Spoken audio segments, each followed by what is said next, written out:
How you doing? This is a build inspired by Borderlands, and this is just going to be the build part of it, not the paint part of it. And I'm kind of going to start leaning to do that more, so there's not these horrendously long videos anymore. And plus I tend to do a little bit more extensive work when I paint. So this is just the build, and enjoy. Say hi, Soph. She's like, what are you holding me for?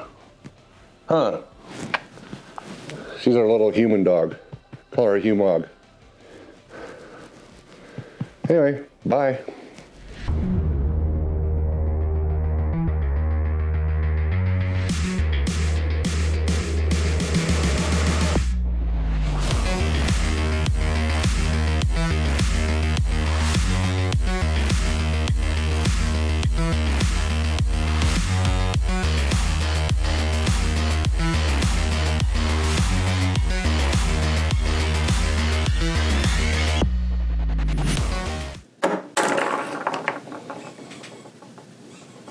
So all these parts used to be, this wiffle ball, call it curve ball, but I've always grown up calling them wiffle balls. The orange one is just Callaway, and then I have some larger ones that I'm going to use for this piece.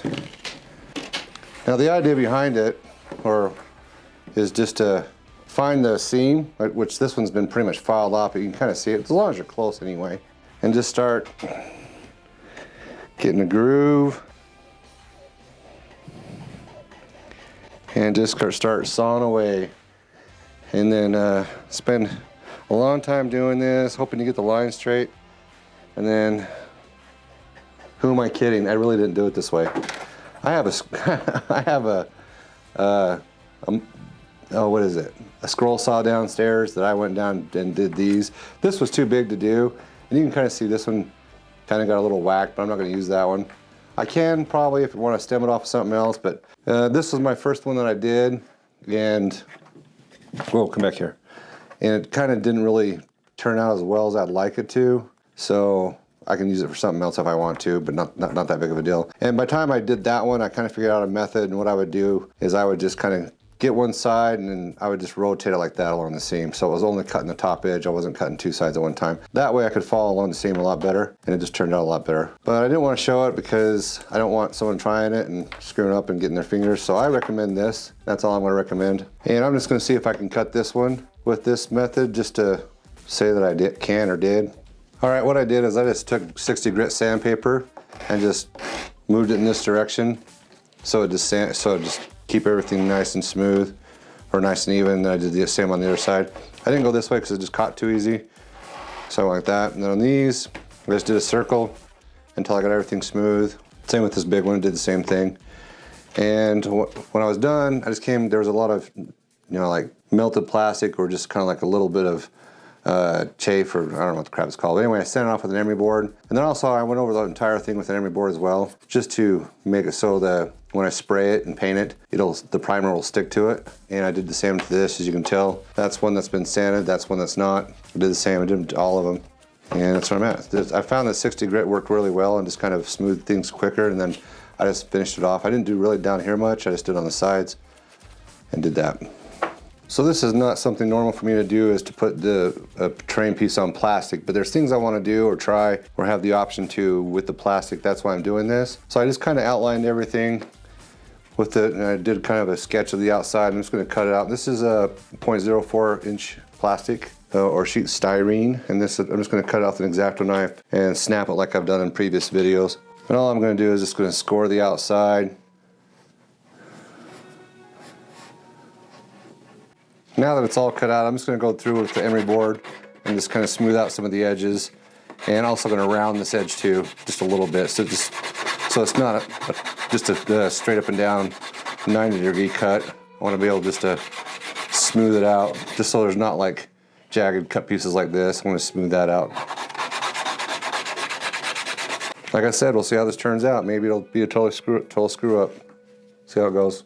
Okay, this is really thin sheet styrene.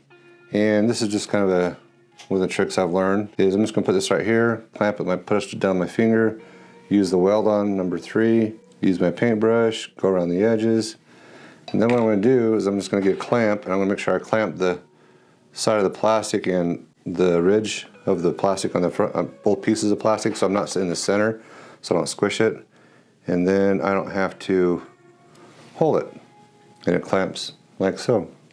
Just a nice little cheat way of doing it. Much easier than having to hold it. Just something I just kind of figured out as I was going along.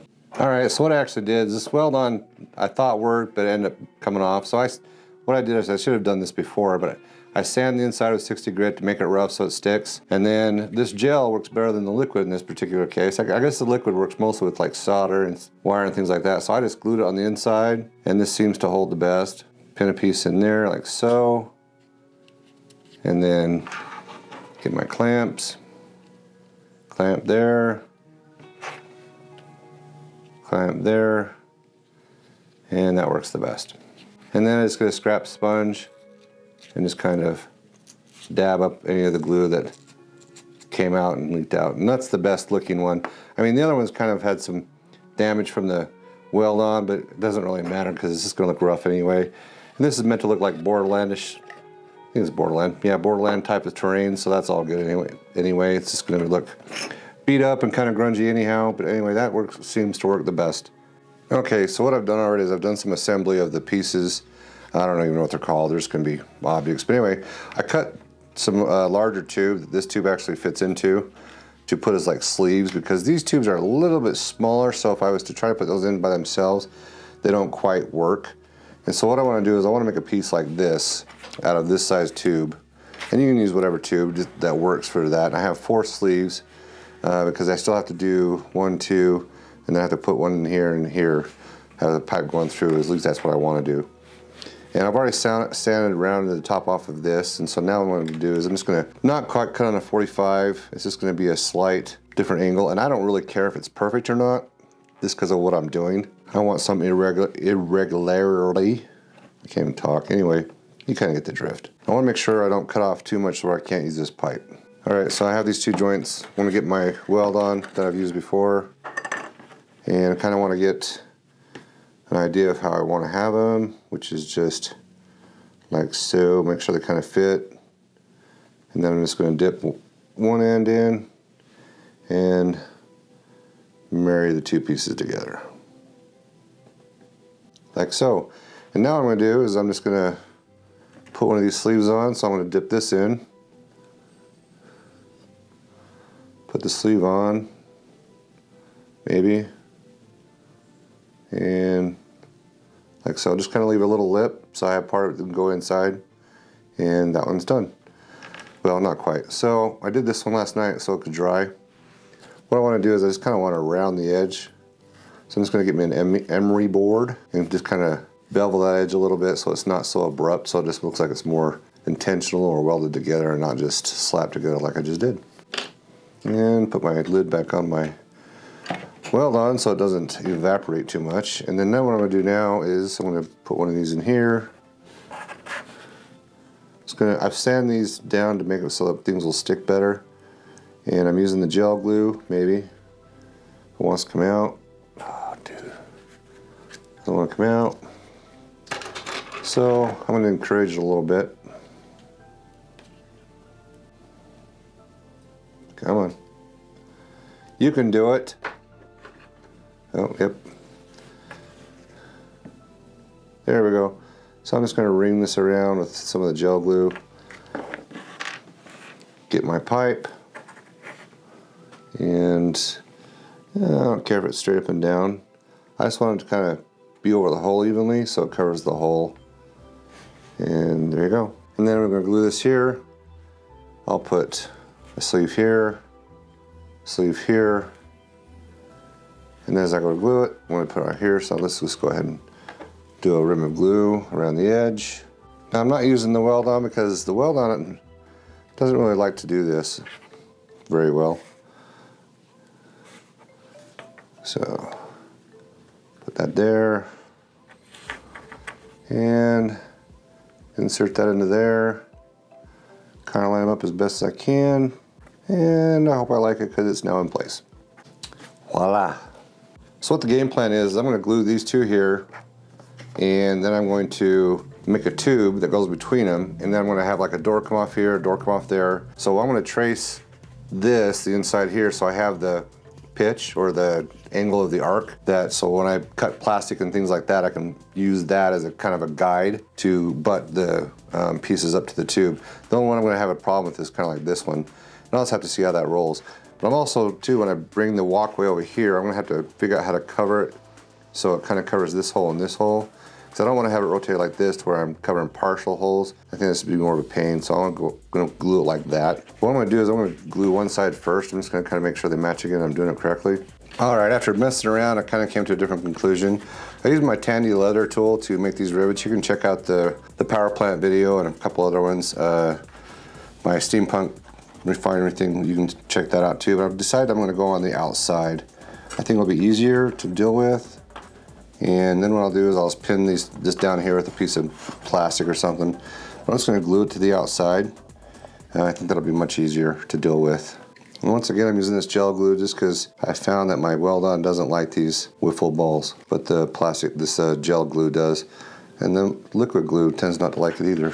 All right, I need to make sure I line this up correctly so I don't screw the pooch. And then just pin those down. And my fingers are getting glued to it, so that's awesome because the glue's coming up through the rivets. Oh well, that works. Yep, my fingers are glued. I think I left a little flesh behind on that bad boy. Anyway, looks like it's holding, and sweet. Now I'll put some pieces of plastic here and then just notch them out when I go to put the doors on. But I want to have those straight in before I start messing with the doors. So I have some square tubing that I want to use for that.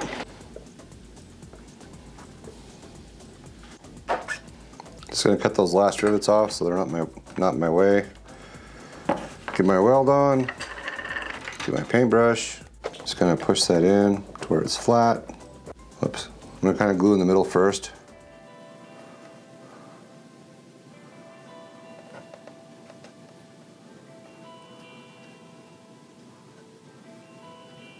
And I'm just going to give it a few minutes just because I don't want this to pop. I think I'm also going to cut a couple rivets off just to have a hole, just to show that there's a little bit of wear and tear. All right, just going to kind of give a breakdown. These are some jerry cans, and this is an engine to, I think, a deuce and a half. I'm not positive, but it might be from a deuce and a half. This is just a 1/32 scale Tiger tank. Some wheels back here from some 1/32 Tiger tank. I think this is from a half track. This, I believe, is from, let me get the mono real quick. This is Bulldog. I went and bought another one. It's nice when you can go to someplace and get a huge discount. But anyway, I cut that off the top turret and just kind of bend it a little bit and try to give rivets to it. This is from the 50 cal. Just kind of put some different parts on it and some lights and just to, I think this is part of this undercarriage right here, and I just cut pieces off of it. This is from an 88 millimeter flat gun, 1/32 scale. This is from an old TIE fighter, I believe, and this is also from an old TIE fighter. This is another part of that tank, the Bulldog tank. And then I just put scraps of plastic. This is from an old Star Wars game, and very old Star Wars game. And these are tanks. This is from the undercarriage as well. And so I just went around and did different things. This is jewelry wire right here. I think this is from an old Star Wars kit, but I'm not 100% sure. I can't remember off the top of my head. And I think this thing right here is from a Tiger tank, but I'm not 100% sure either. And I think these ammo cans are from a Quad 50, but I'm not 100% sure. I can't remember where everything came from.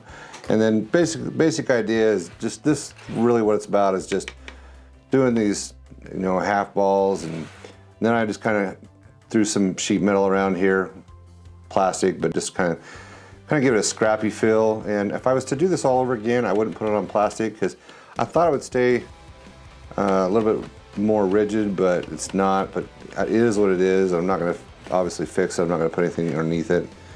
If it becomes a problem down the road after it's all painted and done and used, and it becomes a problem, then I'll probably glue it to some MDF or something like that. But I'm not really overly concerned with it, but right now I'm just gonna go out and spray it up so I can start painting it. Oh, and I think this part right here is from a watch, which happened to be plastic and works really well with weld-on. So that worked well. Well, that's it on the build. It was primarily just to show the wiffle balls and the round objects. Anyway, that large softball, I ended up cutting with an X-Acto knife. It was kind of a rubbery feel, so the X-Acto knife worked way better than the saw. And if you don't have a scroll saw, it's gonna suck using a jewelry saw. That jewelry saw just, I tried, it's like shooting the head. But I'm not gonna encourage using a scroll saw because it's dangerous and I don't want anyone losing a finger, so I am not recommending that.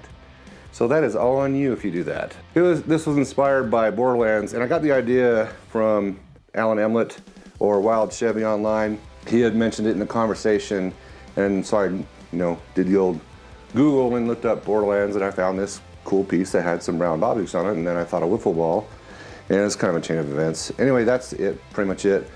And part of the build I didn't show because I've done it so much, like on the container and other things where I've used sheet styrene, used the tanny leather tool to make rivets like I did in the steampunk refinery and things like that. So that's part of the reason I didn't do that. But anyway, the taco goes to Alan on this one, and or Al, as some people may refer to him, or Wild Chevy if you're online. Anyway, if you want to see more of our pictures of the things we do, you can check out Instagram. There we go, Instagram, Platypus Scotsman. We also have Platypus Scotsman Lounge on Facebook. We have Platypus Scotsman on Facebook. We have, Platypus Scotsman pretty much in a lot of locations. Not all of them are maintained, but whatever. Anyway, I hope you got something out of the build. If you have any questions or comments, the same thing as everybody else does. Just leave a comment below, and thumbs up if you like it, thumbs down if you don't. I'm sure someone won't leave a thumbs down because that happens all the time. And good for you. Anyway, whatever. Hope everything in your hobby world is treating you fantastic and you're having a good time and building, painting miniatures, doing whatever you choose to do. And during the summer I tend to go camping more, so that's why you're seeing the camping videos here and there too. But well, that's pretty much it. Not much more to say. So you have a wonderful evening, or a wonderful day, or a wonderful sunset, or a wonderful whatever. And hope all is treating you well, and hope you have a good time in your hobby. And you have a fantastic time, and I'll see you on the flip side. Or if I don't, then I won't. And bye. Anyway, I hope you enjoy. Later.